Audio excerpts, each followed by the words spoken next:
Sa ayaw at gusto mo, babalik sa'yo ang ginawa mo sa kapwa mo. Para sa mga taong akala nila dire-diretso mga ginagawa nilang mali sa kapwa. Feeling nila may forever na sa kanilang ginagawang masama sa kapwa nila, na akala nila di na matatapos ang panahon.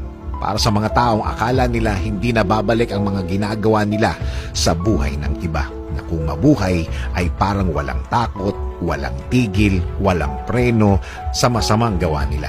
Ganun din ang masama.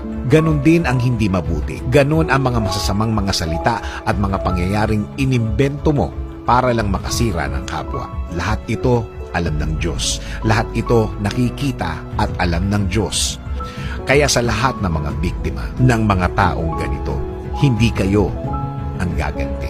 Ayaw ng Diyos na mapahama kayo sa pagganti nyo sa kanila. Ayaw niya na mapasama kayo dahil kapag kayo ang gumawa ng pagganti, baka kayo pa ang mapahamak. Kaya siya na ang bahala sa mga nanakit sa'yo. Again, hindi ikaw ang gaganti. Hindi ikaw ang babawi. Hindi mo business yun. Hindi mo concern yun. Sa Diyos yun.